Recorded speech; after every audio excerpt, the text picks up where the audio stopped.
사방이 고요해. 확인을 해보니까 그 공비는 근데 문제는 강상병이야. 정영아, 이런 거예요. 상태가 심각해. 머리에 총을 맞고 후송을 하는 거지. 미친 듯이 산을 뛰어올랐어. 정영아, 정신 차려. 우리 병원 갈 거니까 좀만 참아. 난 진짜 어떻게 보면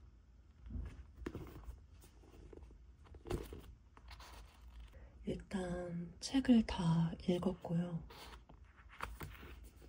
한 3일 정도 만에 다 읽었습니다.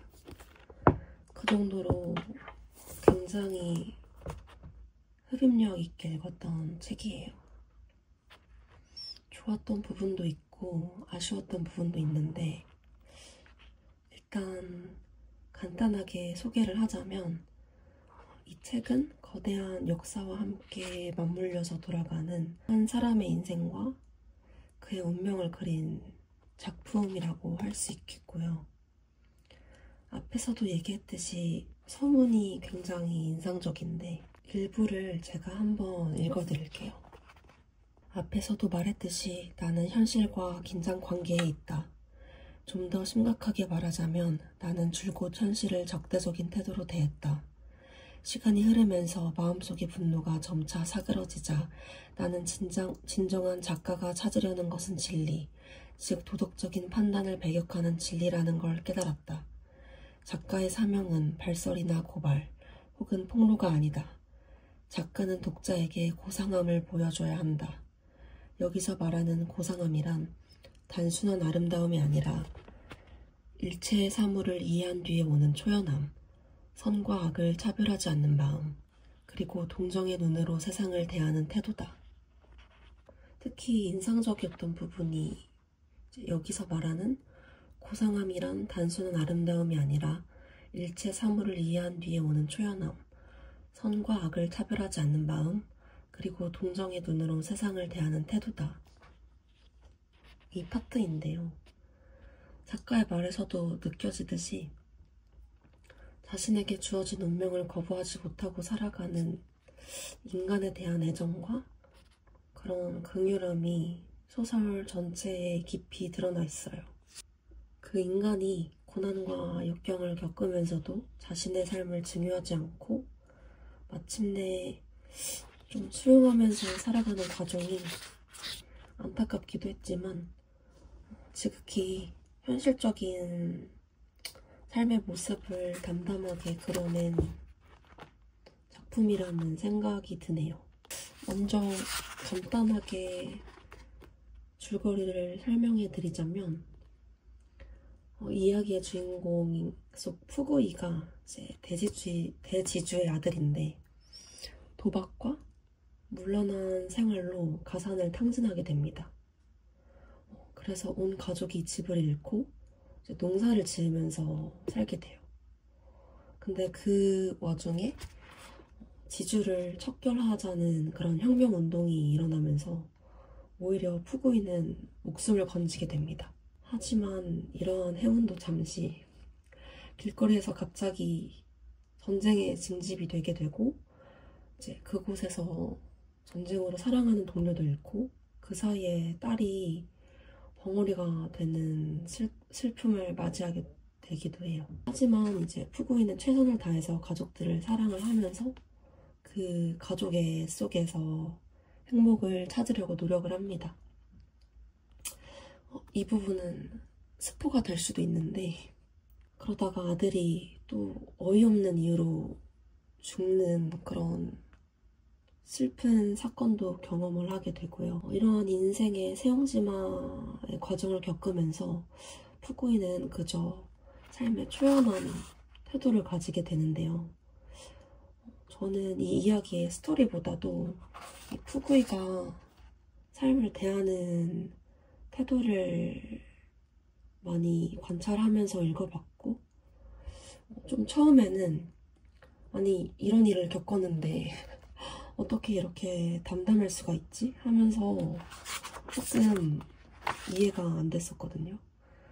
근데 이 푸구이가 살았던 시대의 삶을 생각해보면 역사가 완전히 격변하는 시기였고 그 환경에서는 개인들이 무력할 수밖에 없었을 것 같기도 하다, 그런 생각이 들었습니다. 그래서 푸구이도 억울한 일을 수없이 겪는데 자신의 운명을 비관하고 원망하기보다는 그저 살아가는 것 자체에 집중을 하게 됩니다.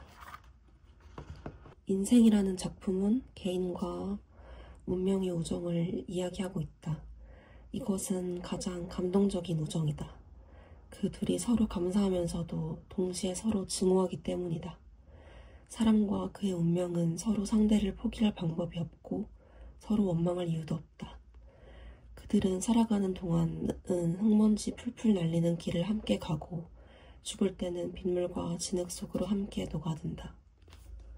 그래서 이 뒷부분이 이 책의 주제를 굉장히 함축적으로 표현하는 그런 부분인데, 또 이렇게 삶을 바라보는 이런 작가의 방식이 좀 삶에 어려움이 있는 사람들에게 소소한 위로를 줄 수도 있다는 생각도 들었고요. 또 고난과 힘듦에 집중하기보다는 그저 운명을 친구처럼 받아들일 수 있는 계기가 될 수도 있다는 생각이 들었습니다. 좀 다소 아쉬웠던 점은 사람의 자유의지적인 측면이 덜 부각이 됐다는 것인데, 아무리 상황이 힘들어도 사람은 자기 길을 개척할 수 있는 의지가 있다는 생각을 하거든요. 근데 이 소설에서는 그런 의지적인 측면이 거의 드러나지 않았다는 점에서 조금은 아쉬웠던 것 같아요. 이 책을 읽으면서 저도 어려웠던 시기가 생각이 많이 났는데요. 학창 시절부터 성인이 되기까지 고난의 시기가 조금 있었는데, 그 시기를 겪으면서 삶을 원망하고 감사하지 못했던 그런 시간들이 좀 있었어요. 조금 어린 나이라면 어린 나이인데 인생은 고난이다라는 거를 깨달았고, 아, 내 힘으로 어떻게 안 되는 영역들이 있구나. 그리고 그 문제들에 대해서 받아들이는 태도가 필요하겠다. 이런 거를 좀 깨달았던 것 같아요. 그 전까지는 저도 자기 생각도 강하고 또 내 힘으로 뭐든 할 수 있어 이렇게 주장하는 좀 겸손을 모르는 사람이었거든요. 그런데 그런 어려움을 겪으면서 아, 내 힘으로 안 되는 부분들이 있구나, 내가 다 잘하는 게 아니구나 하면서 조금 낮아지는 마음이 생겼던 그런 시기가 있었고, 또 그렇게 삶에 어려움이 있는 사람들을 이해하는 마음도 예전에는 없었는데 생기게 됐던 것 같아요. 그런 의미에서 고난이 그냥 고난에서 끝나는 게 아니구나, 또 고난을 통해서 내가 배우는 부분들이 있을 수 있구나 하는 것을 많이 깨닫게 됐습니다.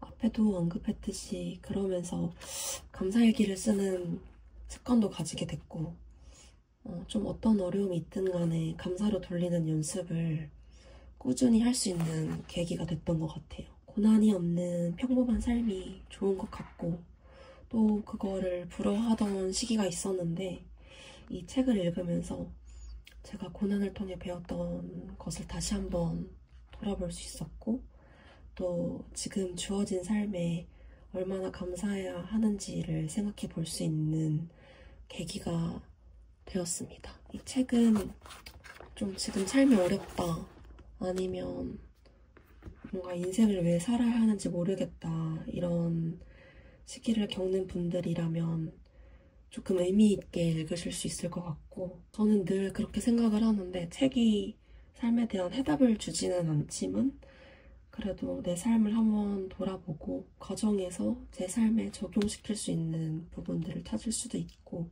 저를 돌아보는 역할로서의 책은 의미가 있다고 생각을 하기 때문에 한 번쯤 읽어봐도 좋으실 것 같습니다.